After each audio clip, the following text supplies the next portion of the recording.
نحمدہ و نصلی علی رسولہ الکریم۔ میری تقریر کا عنوان ہے نیکی بدی یکساں نہیں، اور اس شخص سے اچھی بات اور کس کی ہوگی جس نے اللہ کی طرف بلایا اور نیک عمل کیا اور کہا کہ میں مسلمان ہوں۔ اور اے نبی صلی اللہ علیہ وسلم، نیکی اور بدی یکساں نہیں ہیں۔ تم بدی کو اس نیکی سے دفع کرو جو بہترین ہو۔ تم دیکھو گے تمہارے ساتھ جس کی عداوت پڑی ہوئی تھی وہ جگری دوست بن گیا ہے۔ یہ صفت نصیب نہیں ہوتی مگر ان لوگوں کو جو صبر کرتے ہیں، اور یہ مقام حاصل نہیں ہوتا مگر ان لوگوں کو جو بڑے نصیبے والے ہیں۔ اگر تم شیطان کی طرف سے اکساہٹ محسوس کرو تو اللہ کی پناہ مانگ لو، وہ سب کچھ سنتا اور جانتا ہے۔ سورہ حامیم سجدہ 33 تا 36 میں یہ فرمایا گیا ہے، جس وقت یہ آیات نازل ہوئے تھے اس وقت مشرکین کی مخالفت زوروں پر تھی۔ قرآن مجید کی دعوت کو زگ دینے کے لیے کفار مکہ کی طرف سے اس وقت انتہائی ہردرمی اور بداخلاقی کی جا رہی تھی۔ نبی صلی اللہ علیہ وسلم سے کفار مکہ کہتے تھے، آپ خواہ کچھ کریں ہم آپ کی کوئی بات سن کر نہ دیں گے۔ ہمارے دلوں پر غلاف چڑھا لیے ہیں، اپنے کان بند کر لیے ہیں۔ مشرکین نے آپ کو صاف نوٹس دے دیا تھا، آپ اپنی دعوت کا کام جاری رکھیے، ہم آپ کی مخالفت میں جو کچھ ہو سکے کریں گے۔ انہوں نے آپ کو زگ دینے کے لیے کام کا نقشہ بنایا تھا کہ جب بھی قرآن سنانے لگیں تو فوراً ہنگامہ برپا کر دیا جائے گا، اور اتنا شور مچایا کہ کان پڑے آواز سنائی نہ دے اور لوگ قرآن کو نہ سن سکیں۔ یہاں پر فرمایا جا رہا ہے، اس شخص سے اچھی بات اور کس کی ہوگی جس نے اللہ کی طرف بلایا اور نیک عمل کیا اور کہا کہ میں مسلمان ہوں۔ ان آیتوں میں حضور صلی اللہ علیہ وسلم کے ساتھ ہم سب مخاطب ہیں۔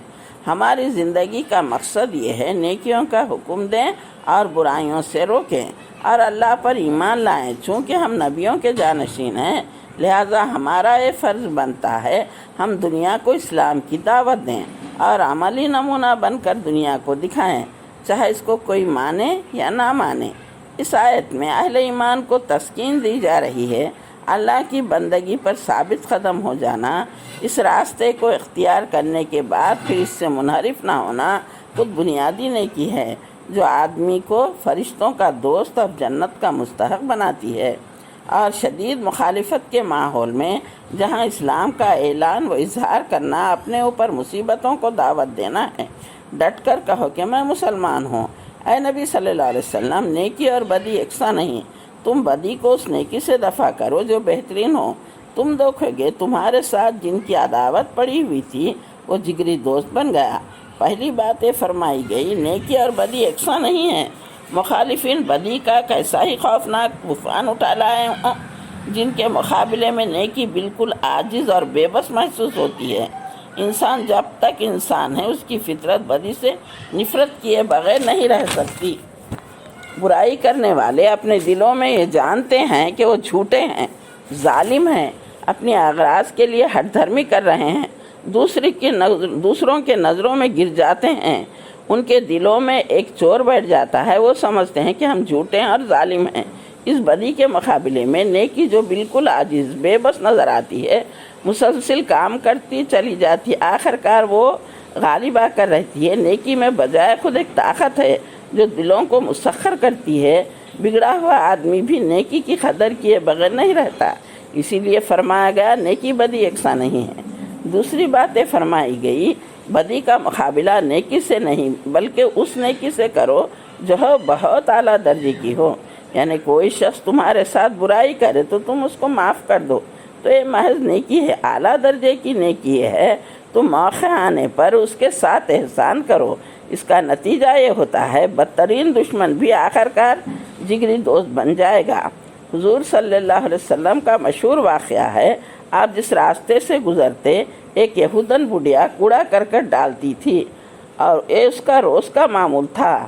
قربان جائیں پیارے نبی صلی اللہ علیہ وسلم پر، آپ دامن جھٹک کر چلے جاتے، 2-4 دن تک کچرا نہیں گرا تو آپ کو تشویش ہوئی، دریافت کیا گیا تو معلوم ہوا بڑھیا بیمار ہے۔ آپ اس کی مزاج پرسی کے لیے جاتے ہیں اور قریب بیٹھ کر خیریت دریافت کرتے ہیں۔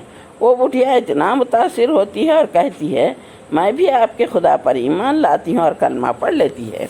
اس اعلیٰ درجے کی نیکی سے لازماً ہر شخص ہر دشمن جگری دوست بن جائے گا۔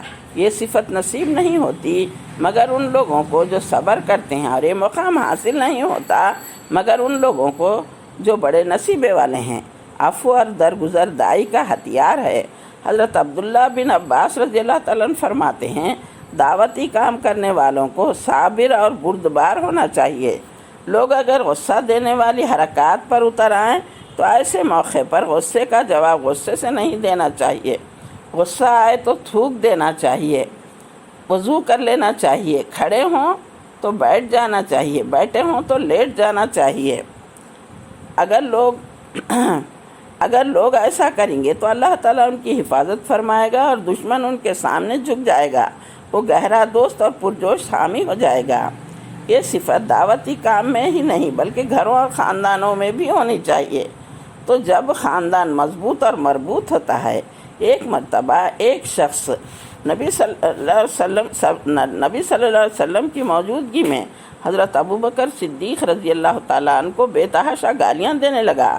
حضرت ابوبکر صدیق رضی اللہ تعالیٰ عنہ خاموشی کے ساتھ گالیاں سنتے رہے اور نبی صلی اللہ علیہ وسلم انہیں دیکھ کر مسکراتے رہے۔ آخر کار ابوبکر صدیق رضی اللہ تعالیٰ عنہ کا پیمانہ صبر لبریز ہو گیا۔ انہوں نے جواب میں ایک سخت بات کہی۔ ان کی زبان سے وہ بات نکلتے ہی حضور صلی اللہ علیہ وسلم کا چہرہ تمتمانے لگا، سرخ ہو گیا اور آپ فوراً اٹھ کر تشریف لے گئے۔ حضرت ابوبکر صدیق رضی اللہ تعالیٰ عنہ بھی آپ کے پیچھے گئے اور راستے میں عرض کیا یہ کیا ماجرا ہے؟ وہ مجھے گالیاں دیتا رہا اور آپ سن کر خاموش مسکراتے رہے، مگر میں نے جواب دیا تو آپ ناراض ہو گئے۔ آپ نے فرمایا جب تک تم خاموش تھے ایک فرشتہ تمہارا ساتھ دے رہا تھا، تمہاری طرف سے جواب دیتا رہا۔ جیسے ہی تم بول پڑے فرشتے کی جگہ شیطان آ گیا اور میں شیطان کے ساتھ نہیں بیٹھ سکتا۔ اگر تم شیطان کی طرف سے اکساہٹ محسوس کرو تو اللہ کی پناہ مانگ لو، وہ سب کچھ سنتا اور جانتا ہے۔ دائی حق کے جو صفات سب سے زیادہ ضروری ہیں وہ نرم خو اور شفیق ہونا چاہیے، مخالفوں کے لیے حلیم ہونا چاہیے۔ نبی صلی اللہ علیہ وسلم نے فرمایا مخالفوں کی طرف سے کیسی ہی سخت کلامی، بہتان تراشی اور شرارتیں ہوں اس کو درگزر سے کام لینا چاہیے۔ آپ نے فرمایا جو مجھ سے کٹے میں اس سے جڑوں، جو مجھے میرے حق سے محروم کر دے میں اسے اس کا حق دوں، جو میرے ساتھ ظلم کرے میں اس کو معاف کر دوں۔ جب کبھی دائی حق مخالفین کے ظلم، ان کی شرارتوں پر اپنے اندر اشتعال محسوس کریں تو فوراً سمجھ لینا چاہیے کہ یہ شیطان کی اکساہٹ ہے اور اسی وقت خدا سے پناہ مانگنی چاہیے۔ مولانا امین الحسن صاحب فرماتے ہیں انسان کے نفس میں 4 چیزیں لگی ہوئی ہیں، پہلا کتا، دوسرا سور، تیسرا شیطان، چوتھا فرشتہ۔ یعنی جب انسان کیا ہے یعنی کسی انسان میں فطرت ہوتی ہے کہ کچھ بھی مخالفت کی بات سنے تو فوراً بھڑک اٹھتا ہے، تو بالکل وہ کتے کی صفت ہے۔ بے حیائی، بے شرمی سور کی ہے۔ شیطان جو ہے انسان کو ورغلاتے رہتا ہے، اور فرشتہ، یہ 4 چیزیں کیا ہے لگے ہوئے ہیں۔ دعوت حق کا کام ٹھنڈے دل سے ہی ہو سکتا، اور شیطان دین کے کام کو ترقی کرتا ہوا کبھی نہیں دیکھ سکتا۔ ہمیشہ ایک کوشش میں لگا رہتا ہے دائی حق پر حملہ کرے، ہر جملے پر دائی حق کو اکسائے۔ یہ چیز شیطان دائی کے نفس سے کرتا ہے۔ اس لیے یہاں پر فرمایا جا رہا ہے جو لوگ متقی ہیں وہ اپنے نفس میں کسی شیطانی تحریک کا اثر، کسی برے خیال کی کھٹک محسوس کرتے ہیں تو فوراً چوکنے ہو جاتے ہیں۔ برے خیال کا ذرا سا غبار بھی اگر ان کے دل کو چھو جاتا ہے تو انہیں ویسی ہی کھٹک محسوس ہوتی ہے جیسے انگلی میں پھانس چبھ جائے۔ اس کا ضمیر بیدار ہو کر اس غبار شر کو اپنے اوپر سے جھاڑنے میں لگ جاتا ہے۔ مخالفتوں کے طوفان میں اللہ کی پناہ مانگ لینے کے بعد مومن کے دل میں صبر و سکون اور اطمینان کی ٹھنڈک پیدا ہوتی ہے۔ اس کو یقین ہوتا ہے جو کچھ ہم کر رہے ہیں اللہ سے بے خبر نہیں ہے۔ دائی کا طرز عمل اور مخالفین کا طرز عمل سب کچھ اللہ تعالیٰ جانتا ہے۔ اسی اعتماد پر بندہ مومن اپنا اور دشمنان حق کا معاملہ اللہ کے سپرد کر کے پوری طرح مطمئن ہو جاتا ہے۔ ان آیتوں سے ہمیں یہ سبق ملتا ہے، زندگی میں، خاندانوں میں، معاشرے میں، گھریلو زندگیوں میں ایسے موقع آتے رہتے ہیں، ہم صبر سے کام لیں ورنہ خاندان ٹوٹ پھوٹ کا شکار ہو جاتے ہیں، طلاقوں کی نوبت آ جاتی ہے۔ غصے پر صبر کرنا سیکھیں۔ ہم صرف حضور صلی اللہ علیہ وسلم کے نام لیوا ہی نہیں بلکہ اسوہ حسنہ پر عمل کرنے والے بنیں، حکمت اور مصلحت سے مسئلے کو سلجھانے والے بنیں۔ خاندان میں محبت اور شفقت کا ماحول ہوگا، ہماری قدر اور عزت بڑھے گی اور اللہ کے پاس ہم اجر کے مستحق ہوں گے۔ وآخر دعوانا ان الحمد للہ رب العالمین۔